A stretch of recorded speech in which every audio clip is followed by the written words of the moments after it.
لا حول ولا قوة إلا بالله العلي العظيم. أعوذ بالله من الشيطان اللعين الرجيم. بسم الله الرحمن الرحيم. الحمد لله الذي هدانا لهذا وما كنا لنهتدي لولا أن هدانا الله. لقد جاءت رسل ربنا بالحق ثم الصلاة والسلام والتحية والإكرام على سيد أسلم ما في الوجود سر الله في كل موجود نقطة الدائرة الوجود صاحب لواء الحمد والمقام المحمود الخاتم لما سبق والفاتح لمن غلق المؤذن الحق بالحق أبي القاسم محمد ولعنة الله على أعدائهم ومنكري فضائلهم ومصائبهم وعطشهم وشجاعتهم وعظمتهم وولايتهم وسخاوتهم أجمعين. أما بعد فقد قال رسول الله صلى الله عليه وآله وسلم أنا مدينة العلم وعلي بابها فمن أراد العلم فليأت الباب. صلوات دیجیے محمد.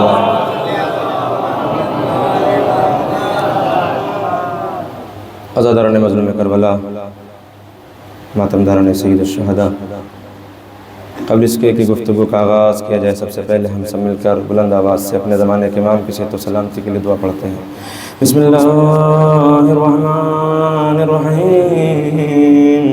اللهم كن لوليك الحجة بن الحسن صلواتك عليه وعلى آبائه في هذه الساعة وفي كل ساعة وليا وحافظا وقائدا وناصرا ودليلا وعينا حتى تسكنه أرضك طوعا وتمتعه فيها طويلا.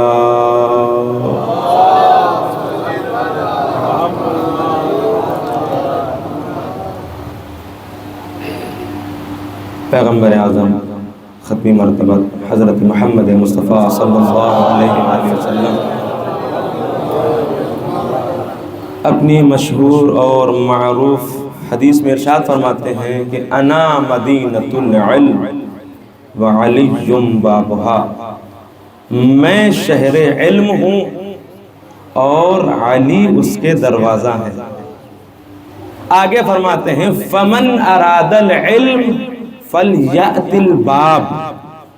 ارشاد فرماتے ہیں جو بھی علم چاہتا ہے وہ دروازے سے آئے.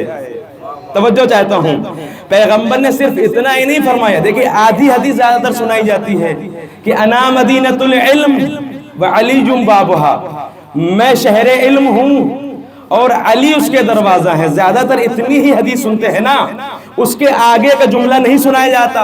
پیغمبر نے آگے بھی فرمایا فمن اراد العلم فلیأت الباب، جو انسان علم حاصل کرنا چاہتا ہے وہ دروازے سے آئے. میں یہاں پر رسول خدا سے پوچھوں گا یا رسول اللہ آپ نے یہ کیوں کہا کہ جسے علم چاہیے وہ دروازے سے آئے؟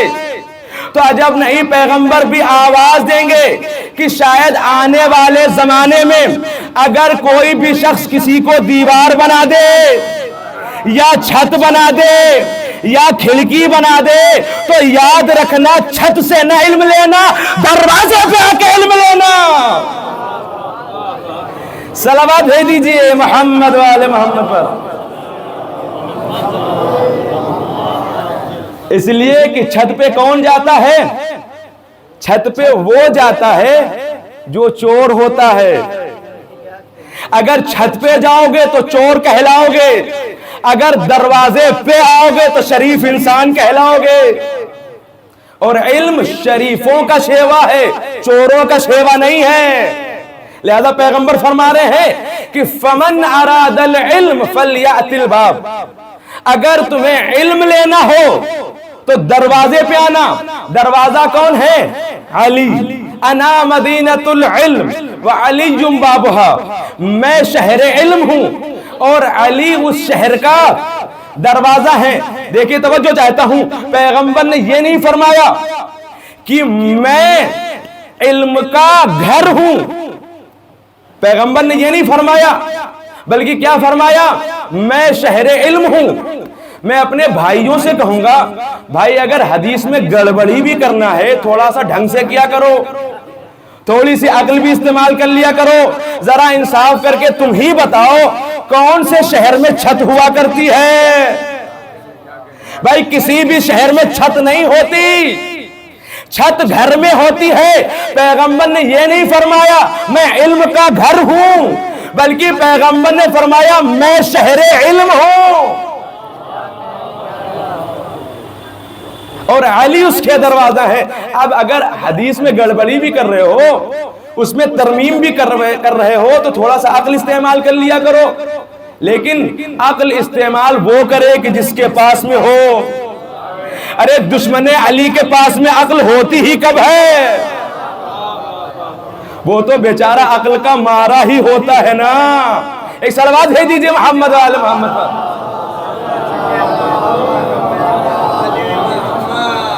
اب پیغمبر نے فرمایا ہے کہ انا مدینۃ العلم، علی کیا ہے؟ اس کے دروازہ ہے۔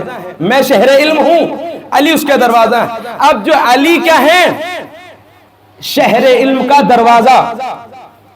تو اب پیغمبر کے بعد میں ہمیشہ مولا کائنات نے متعدد مقامات پر، مختلف جگہوں پر ہمیشہ یہی کہا، سلونی سلونی قبل ان تفقدونی، پوچھو جو کچھ پوچھنا ہو قبل اس کے کہ تم ہمیں کھو دو۔ ہمیشہ مولا کائنات نے کہا، اور ہمیشہ مولا کائنات نے اپنے سینے پہ مار کر کہا، ہا ہونا علم جمع، یہاں پر علم کا ٹھاٹھے مارتا ہوا سمندر ہے، جسے جو کچھ پوچھنا ہو وہ پوچھ لے۔ لیکن پوچھنے والے بھی کتنے احمق تھے، کوئی ڈھنگ کا سوال بھی پوچھنا نہ آیا، اوٹ پٹانگ سوال کرتے رہے، الٹے ٹیڑھے سوال کرتے رہے، لیکن میرے مولا نے سب کے سوالوں کے جواب دیے۔ ایک شخص آگے بڑھتا ہے اور آگے بڑھنے کے بعد میں کہتا ہے، یا علی یہ بتائیے کہ آج میں کھاؤں گا کیا؟ دیکھیے کیا سوال کر رہے ہیں، یا علی یہ بتائیے کہ آج میں کھاؤں گا کیا؟ تو مولا نے کہا آج تو دودھ اور چاول کھائے گا۔ کہتا ہے یا علی میں کھاؤں گا کیا؟ مولا نے کہا آج تو دودھ اور چاول کھائے گا۔ کہتا ہے کہ آج میں دودھ اور چاول ہی نہیں کھاؤں گا۔ مولا نے کہا جا، میں نے کہہ دیا، اللہ نے تیرے مقدر میں لکھ دیا، اب تو دودھ ہی چاول کھائے گا، اس کے علاوہ کچھ نہیں کھا سکتا۔ اب وہاں سے اٹھا گھر میں آیا، گھر میں آنے کے بعد میں اہلیہ سے کہتا ہے، اہلیہ محترمہ کھانا لے کر کے آؤ، آج کھانا کیا بنایا ہے؟ تو بیوی نے کہا دودھ چاول بنے ہیں۔ کہا نہیں دودھ چاول تو مجھے نہیں کھانے۔ کہا جاؤ پڑوس میں کسی گھر سے کوئی اور کھانا لے کر کے آ جاؤ۔ اب اس کی بیوی پڑوس میں گئی، ہمسائے میں گئی، سب کے گھروں میں گئی، جانے کے بعد میں واپس آئی، شوہر نے پوچھا آنے میں بڑی دیری کیوں کر دی؟ آنے میں اتنی دیری کیوں کر دی؟ کہا کہ جس کے گھر میں بھی جا رہی ہوں سب کے گھر میں دودھ چاول ہی بنے ہیں، کچھ اور بنا ہی نہیں ہے۔ لہذا میں پورے پڑوس میں جا چکی، ہر جگہ دودھ چاول ہی بنے ہیں، کہا دودھ چاول مجھے نہیں کھانے۔ بیوی نے کہا آخرکار بات کیا ہے؟ کہا بات بتانے والی نہیں ہے، بات میں نہیں بتا سکتا۔ کہا دودھ چاول نہیں کھانا ہے مجھے۔ اب وہ گھر سے نکلا، کہا کہ چلو مدینے سے باہر چلتے ہیں، ہو سکتا ہے کوئی کاروان آ رہا ہو، کوئی قافلہ آ رہا ہو، تو قافلے والوں سے درخواست کریں گے، ہو سکتا ہے وہ کچھ اور کھلا دے۔ ایک مرتبہ دور سے قافلہ آتا ہوا دکھائی دیا، قافلے والوں سے کہا اے قافلے والوں ذرا ٹھہر جاؤ، تمہارے پاس میں اگر کوئی کھانا ہو تو مجھے کھلا دو۔ قافلے والوں نے کہا ہاں میرے پاس کھانا ہے اور میں تمہیں کھانا کھلاتا ہوں۔ کہا کیا ہے کھانے میں؟ کہا دودھ اور چاول ہے۔ کہا کہ دودھ اور چاول ہے، آؤ ہم تمہیں کھلاتے ہیں۔ اس نے کہا نہیں بھائی دودھ اور چاول نہیں کھانا ہے، اور کسی سے پوچھ لو، کیا پتا کسی کے پاس روٹی ہو، کیا پتا کسی کے پاس کھجور ہو، کیا پتا کسی کے پاس کچھ اور ہو، مجھے دودھ اور چاول نہ کھلاؤ، مجھے کچھ اور کھلا دو۔ ایک مرتبہ قافلے والوں نے کہا کہ ہم نے سب سے پتا کر لیا، سب کے پاس دودھ چاول ہی ہے۔ کہا کہ تو پھر ہم دودھ چاول نہیں کھائیں گے، ہمیں جانے دو۔ ایک مرتبہ قافلے والوں نے کہا رک جا، اب وہ رکا، کہا کہ دودھ اور چاول تمہیں کھانا پڑے گا۔ کہا کہ نہیں بھائی مجھے معاف کرو، میں دودھ چاول نہیں کھا سکتا۔ انہوں نے کہا کہ دیکھو یہ میری توہین ہے کہ تم ہم سے کچھ مانگو اور مانگنے کے بعد میں لو نہیں، لہذا دودھ اور چاول کھانا پڑے گا۔ اس نے کہا کہ نہیں میں دودھ چاول نہیں کھاؤں گا۔ ان لوگوں نے اسے مارا، اس کو پیٹا، پیٹ پیٹ کے دودھ اور چاول کھلایا۔ بھائی پٹائی بھی ہوئی، دودھ چاول بھی کھائے۔ یہ مولا کو جھٹلانا چاہ رہا تھا، خود ہی جھوٹا ثابت ہو گیا۔ صلوات بھیج دیجیے محمد آل محمد پر۔ اب ایک مرتبہ وہاں سے چلا، مدینے میں آیا، ایک مرتبہ سامنے دیکھتا ہے کہ مولا متقیان امیر مومنان حضرت علی ابن ابی طالب علیہ السلام مولا سامنے سے تشریف لا رہے ہیں۔ مولا نے کہا بتا تو نے کیا کھایا؟ کہتا ہے کہ مولا میں نے دودھ چاول نہیں کھائے ہیں۔ مولا نے کہا جھوٹے، تو نے صرف دودھ چاول نہیں کھائے بلکہ ساتھ میں پٹائی بھی کھائی ہے، ساتھ میں تو نے مار بھی کھائی ہے۔ دودھ چاول تو کھائی ہے، تنہا دودھ چاول نہیں، ساتھ میں پٹائی بھی تیری ہوئی ہے۔ دیکھا مولا کو جھوٹا ثابت کرنا چاہ رہا تھا، لیکن مولا تو وہ ہیں جو نفس اللہ ہیں، جنہوں نے اللہ کی مرضی کو خرید کے رکھا ہے، اللہ کی مرضی کو خریدا ہے، لہذا یہ جو کہہ دیتے ہیں وہ ہو جاتا ہے۔ مولا نے کہہ دیا، اس کے مقدر میں وہی لکھ گیا۔ تو مولا کائنات کی شخصیت کا کیا کہنا؟ پیغمبر نے فرمایا ہے انا مدینۃ العلم وعلی بابھا، میں شہر علم ہوں اور علی اس کے دروازہ ہے، علی اس کے باب ہیں۔ ہمیشہ مولا کائنات نے فرمایا، ہر جگہ پر یہی فرمایا۔ ایک مرتبہ مسجد کوفہ میں مولا کائنات نے جب یہ اعلان کیا، بھرے مجمع میں جمع غفیر لوگوں کا اجتماع، ایک شخص کھڑا ہوتا ہے، کھڑا ہونے کے بعد میں کہتا ہے یا علی یہ بتائیے اس وقت جبرائیل کہاں ہے؟ یا علی یہ بتائیے اس وقت جبرائیل کہاں ہے؟ ایک مرتبہ میرے مولا نے آسمان کی جانب رخ کیا۔ دیکھیے حدیث میں ہے، روایات میں ہے کہ دو مخلوق ہیں، جنات اور ملائکہ، فرشتے، یہ جس چیز میں چاہیں بدل سکتے ہیں۔ جنات نار سے بنے ہیں، یعنی آگ سے بنے ہیں، وہ ہر چیز میں بدل سکتے ہیں، حتیٰ کہ نجس شے میں بھی بدل سکتے ہیں جنات۔ لیکن ملائکہ ہر چیز میں بدل سکتے ہیں، وہ نور سے بنے ہیں، لیکن نجس چیز میں نہیں بدل سکتے، اس لیے کہ وہ نور سے بنے ہیں، لہٰذا وہ نجس چیز میں نہیں بدل سکتے ہیں۔ تو اب جیسے ہی ایک شخص نے پوچھا مولا یہ بتائیے کہ اس وقت جبرائیل کہاں ہے؟ مولا نے آسمان کی طرف نگاہ کیا، سارے آسمانوں میں دیکھ لیا، جبرائیل نظر نہیں آیا۔ ایک مرتبہ مولا نے زمین کی گہرائیوں میں نگاہ کیا، کہیں ایسا تو نہیں جبرائیل پتھر بن کے بیٹھا ہو، لیکن جبرائیل زمین کے اندر بھی کہیں دکھائی نہ دیا۔ ایک مرتبہ مولا نے اپنے داہنی جانب دیکھا، صحرا کے سارے ذرات میں دیکھ لیا، کہیں جبرائیل نظر نہیں آئے۔ ایک مرتبہ بائیں طرف دیکھا، سمندر کی ساری تہوں میں دیکھ لیا، لیکن جبرائیل کہیں نظر نہیں آئے۔ ایک مرتبہ مولا نے آگے دیکھا، ساری مخلوقات کو دیکھ ڈالا، لیکن جبرائیل نظر نہیں آئے۔ ایک مرتبہ مولا نے پیچھے دیکھا، بھائی ڈائریکشن 6 ہی ہے نا، 6 سمت ہوا کرتی ہیں، 6 سمت میں مولا نے ہر جگہ جبرائیل کو دیکھا، کہیں جبرائیل نظر نہیں آئے۔ ایک مرتبہ مولا پوچھنے والے سے کہتے ہیں، اے پوچھنے والے، میں نے پوری کائنات میں دیکھ لیا، جبرائیل کہیں نظر نہیں آیا، اب صرف 2 ہی لوگ بچے ہیں، ایک میں بچا ہوں، ایک تو بچا ہے، میں ہوں علی ابن ابی طالب، اس کا مطلب تو ہی ہے جبرائیل، تو ہی ہے جبرائیل۔ یہ سننا تھا جبرائیل کا۔ جبرائیل اپنے پروں سے اڑے، مسجد کی چھت کو شگاف کیا، شگاف کرنے کے بعد میں اڑ گئے۔ بات ختم ہو گئی نا یہاں تک، لیکن آپ کے ذہن میں ایک سوال پیدا ہوگا، شاید وہاں کے لوگوں میں چیمے گوئیاں پیدا ہوئی ہوگی، ارے اگر یہ جبرائیل تھے کیا ضرورت تھی کہ چھت میں شگاف کر کے اڑے، ارے اڑ کے چلے جاتے تو اس میں کون سی پریشانی کی بات تھی؟ ہو سکتا ہے نا ان کے ذہن میں سوال آیا ہو، تو میں ان کو جواب دوں گا، اگر وہ اٹھ کے چلے جاتے تو تم ہی کل اعتراض کر دیتے، ارے یہ کوئی بٹھایا گیا تھا، یہ جبرائیل نہیں تھا بلکہ بلا کے لایا گیا تھا، ایسے ہی کہہ دیا گیا۔ لہذا جبرائیل نے اڑ کے چھت میں شگاف کر کے بتا دیا کہ میں کوئی معمولی انسان نہیں بلکہ میں ہی جبرائیل ہوں، میں ہی جبرائیل ہوں۔ اور اگر جبرائیل سے پوچھوں، اے جبرائیل ذرا یہ بتائیے، آپ نے جب مسجد کی چھت میں شگاف کیا تو شگاف کو رہنے دیتے، شگاف کو جوڑا کیوں؟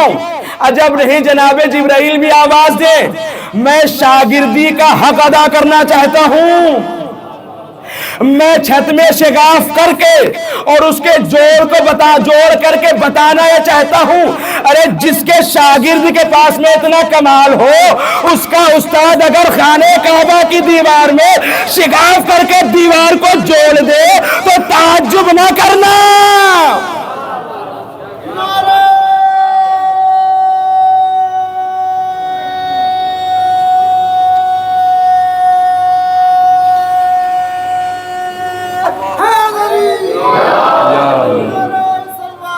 اللہم صلی علی محمد وعلی، خدا سلامت رکھے۔ ہمیشہ مولا نے کہا سلونی سلونی قبل ان تفقدونی، جو کچھ پوچھنا ہو پوچھ لو قبل اس کے کہ میں تمہارے درمیان سے چلا جاؤں۔ اور مولا ہمیشہ یہ کہتے تھے کہ میں اول وقت نماز پڑھتا ہوں، مولا یہی فرماتے تھے کہ میں ہمیشہ اول وقت نماز پڑھتا ہوں۔ اچھا کچھ شرارتی قسم کے لوگ بھی ہوتے ہیں، انہوں نے کہا کہ آج علی سے کوئی ایک ایسا سوال کیا جائے کہ علی کو 2-4 گھنٹے جواب دینے میں لگ جائے اور علی اول وقت نماز نہ پڑھ سکے۔ اب ایک شخص کہتا ہے یا علی یہ بتائیے، نماز کا وقت قریب ہے، اسی وقت اس نے سوال کر لیا تاکہ علی اول وقت نماز نہ پڑھ سکے۔ کہتا ہے یا علی یہ بتائیے، کون سے جانور بچے دیتے ہیں اور کون سے جانور انڈے دیتے ہیں؟ اب وہ سوچ رہا تھا مولا بیٹھیں گے فہرست بنائیں گے کہ فلاں جانور بچہ دیتا ہے، فلاں جانور بچہ دیتا ہے، فلاں جانور بچہ دیتا ہے، فلاں جانور انڈے دیتا ہے، فلاں جانور انڈے دیتا ہے، فلاں جانور انڈے دیتا ہے۔ وہ یہ سوچ رہا تھا مولا ایسے جواب دیں گے لہٰذا اول وقت ختم ہو جائے گا۔ میرے مولا نے ایک جملے میں جواب دیا اور اس کے منہ میں تالا لگ گیا۔ مولا نے کہا سن، تیرا جواب یہ ہے، جو تو سوچ رہا میں وہ جواب نہیں دوں گا۔ مولا نے کہا سن، جس کے کان باہر ہوتے ہیں وہ بچے دیتے ہیں، جن کے کان اندر ہوتے ہیں وہ انڈے دیتے ہیں۔ مولا نے ایک جملے میں سارا جواب دے دیا۔ اب جا کے تو ہی خود ہی فہرست بنا کہ کون انڈے دیتے ہیں، کون بچے دیتے ہیں۔ ایک سلوات بھیج دیجیے محمد والے محمد۔ ایک اور شخص کو شرارت سوجی، مولا کائنات سفر پہ جا رہے تھے، کہا کہ علی ضروری سفر پہ جا رہے ہیں، لہذا چلو مولا سے ایک ایسا سوال پوچھ لو، علی سے ایک ایسا سوال پوچھ لو، مولا تمہیں اپنی زبان میں کہہ رہا ہوں، ورنہ جو دشمن ہوگا، جس کے دل میں بغض ہوگا، وہ تو مولا نہیں کہے گا، وہ تو ڈائریکٹ نام لے گا۔ وہ کہتا ہے کہ علی یہ بتائیے اسلام کیا ہے؟ مولا کائنات عازم سفر ہے، سفر کا ارادہ رکھ رہے ہیں، سفر پہ جانا چاہ رہے ہیں کہ ایک مرتبہ سوال کیا، مولا یہ بتائیے اسلام کیا ہے؟ میرے مولا نے ایک پیر رکاب میں رکھا، دوسرا پیر رکاب میں رکھنے جا رہے تھے کہ ایک مرتبہ مولا نے فرمایا کہ سن، اسلام کا خلاصہ یہ ہے کہ حقوق اللہ ہے اور حقوق العباد ہے۔ مولا نے کہا اسلام کا خلاصہ یہ ہے کہ حقوق اللہ، اللہ کے حقوق کو ادا کرو، وحقوق العباد، اور اس کے بندوں کے حق کو ادا کرو، یہ ہے اسلام کا خلاصہ۔ مولا نے ایک پیر رکاب میں رکھا، دوسرا پیر رکاب میں رکھنے سے پہلے جواب دے دیا، آنے والا خود ہی شرمندہ ہو کر کے واپس ہو گیا۔ یہ ہے میرے مولا، لاجواب کر دیا سامنے والے کو، جب بھی کوئی سوال کیا مولا نے فوراً جواب دیا۔ دیکھیے یہ واقعہ میں نے کل بھی پڑھا تھا، لیکن چونکہ میرے موضوع سے اٹیچ ہے میں ابھی بھی پڑھے دے رہا ہوں۔ جب بھی کوئی بھی مولا سے پوچھتا تھا مولا فوراً ہی جواب دے دیتے تھے، فوراً جواب دے دیتے تھے۔ تو پوچھنے والے نے کہا مولا یہ بتائیے آپ فوراً جواب کیوں دے دیتے ہیں؟ آپ سوچتے کیوں نہیں ہیں؟ آپ سمجھتے کیوں نہیں ہیں؟ تھوڑا سا سوچ لیا کریے، تھوڑا سا سمجھ لیا کریے، اس کے بعد میں جواب دیا کریے۔ مولا نے بے ساختہ کہا کہ ذرا یہ بتا تیرے ہاتھ میں انگلیاں کتنی ہیں؟ اس نے فوراً کہا مولا میرے ہاتھ میں 5 انگلیاں ہیں۔ مولا نے کہا تو نے سوچا کیوں نہیں؟ تو نے سمجھا کیوں نہیں؟ اس نے کہا مولا ارے یہ تو سامنے کی چیز ہے، اس میں سوچنے کی کیا بات ہے، اس میں سمجھنے کی کیا بات ہے؟ مولا نے کہا جس طریقے سے یہ ہاتھ ہمیشہ تیرے سامنے رہتا ہے، اسی طریقے سے پوری کائنات میری نگاہوں کے سامنے رہتی ہے۔ صلوات بھیج دیجئے محمد والے محمد۔ تو عزیزو یہ ہے مولا کائنات جن کے اتنے فضائل و کمالات ہیں، ان کی اولاد بھی اسی طریقے سے فضیلتوں کی حامل ہیں۔ اولاد کو دیکھ لیجئے، ہمیں حسن مجتبیٰ کو دیکھ لیجئے، ہمیں حسین مجتبیٰ، ہمیں حسین شہید کربلا کو دیکھ لیجئے، سب اسی طریقے سے فضائل و کمالات کے مالک ہیں۔ اللہ نے فضیلتوں کو بنایا ہی نہیں کے لیے، فضیلتیں مخصوص ہی نہیں سے ہیں، کوئی انکار ہی نہیں کر سکتا ہے، لیکن اس کے باوجود بھی لوگوں نے ان کی فضیلتوں کو دیکھا اور دیکھنے کے بعد میں ان کی معرفت کو حاصل نہیں کیا، ان کے مقام کو پہچانا نہیں، ان کے مرتبوں کو پہچانا نہیں، اور ہر زمانے میں ان کے اوپر طرح طرح کے ظلم و ستم کھائے گئے۔ لہٰذا امام بھی یہی فرماتے ہوئے نظر آتے ہیں ما منا الا مقتول او مسموم، ہم اہل بیت میں کوئی ایسا نہیں ہے مگر یہ کہ یا تو اسے زہر دغا سے شہید کیا گیا ہے یا تو اسے تلوار کے ذریعے سے شہید کیا گیا۔ عزاداروں صدائے گریہ بلند ہو گئی، رونے میں بخل نہ کیجئے گا، کیونکہ یہ ایام وہ ایام چل رہے ہیں جس میں خانوادہ رسالت کو اسیر کر کے دیار بدیار کربلا سے کوفہ، کوفہ سے شام پھرایا جا رہا۔ عزاداروں کوئی بھی غیرت مند انسان اپنی ماں اور بہنوں کی برہنگی کو برداشت نہیں کر سکتا۔ ہائے رے میرا غیور امام سید سجاد، ارے امام سجاد نے کیسے برداشت کیا ہوگا؟ ارے سامنے ماں اور پھپھیاں برہنہ سا اجرکم اللہ۔ ہاں عزادارو ایک روایت سن لیجئے جناب زینب کی، اس کے بعد میں زحمت کو تمام کر دینا ہے۔ جناب زینب انہیں ام المصائب کہا جاتا ہے، کعبۃ الذرائع ان کا لقب ہے، مصیبتیں جن کا طواف کریں انہیں زینب کہا جاتا ہے۔ جناب زینب کا بچپنا ہے، 3 برس کی ہے جناب زینب۔ جناب زینب ایک خواب دیکھتی ہیں، خواب دیکھنے کے بعد میں اپنی مادر گرامی سے فرماتی ہیں، ماں زہرا کہتی ہیں بیٹی زینب جاؤ خواب کی تعبیر نانا رسول اللہ سے پوچھو۔ ایک مرتبہ جناب زینب نانا کے پاس میں آتی ہیں، اور جب نانا کے پاس میں آتی ہیں، نانا اپنی نواسی کو اٹھاتے ہیں، گلے سے لگاتے ہیں، بوسہ دیتے ہیں، چومتے ہیں، اپنے سامنے بٹھاتے ہیں۔ جناب زینب کہتی نانا آج میں نے ایک خواب دیکھا ہے، ماں فاطمہ نے کہا ہے کہ نانا سے اس کی تعبیر پوچھو۔ نانا میں اس لیے آئی ہوں تاکہ آپ خواب کی تعبیر بتائیں۔ جناب زینب کہتی نانا میں نے خواب میں دیکھا ہے کہ میں یکو تنہا ایک بیابان میں ہوں، نانا میں ایک صحرا میں ہوں، ایک جنگل میں ہوں، نانا ہوا کا جھونکا اتنی تیزی سے آ رہا ہے، ہوائیں اتنی تیزی سے چل رہی کہ نانا میرے پیر زمین سے اکھڑے جا رہے ہیں۔ جناب زینب کہتی نانا میں نے دور ایک درخت دیکھا، نانا میں نے اس درخت کا سہارا لیا، لیکن نانا ہوا کا ایک ایسا جھونکا آیا وہ درخت بھی زمین سے اکھڑ گیا۔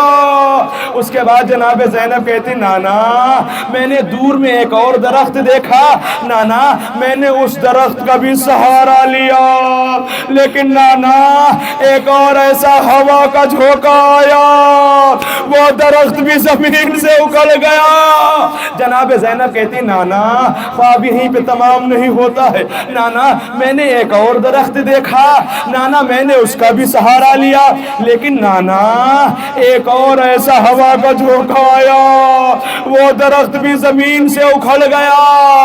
اس کے بعد بی بی کہتی ہیں نانا اب دور دور تک کوئی سہارا نظر نہیں آتا، نانا میں ہوں اور صحرا اور بیابان کی تنہائیاں، نانا کوئی سہارا نظر نہیں آتا۔ کہتی نانا اگر خواب یہاں پہ تمام ہو جاتا تو میں بھی خاموش ہو جاتی، لیکن نانا خواب یہاں پہ تمام نہیں ہوا، بلکہ نانا ہوا کا ایک ایسا جھونکا آیا کہ میرے سر سے ریدا اتر گئی۔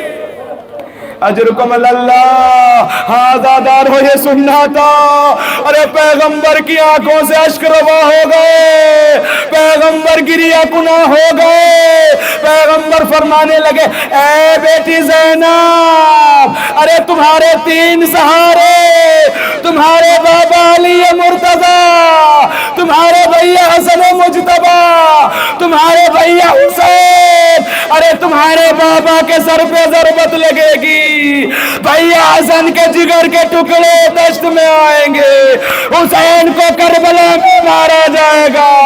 اے بیٹی زینب جو تم نے صحرا دیکھا اس صحرا کا نام کربلا، ارے اسی کربلا میں تمہارے سر سے ردائیں چھینی جائیں گی۔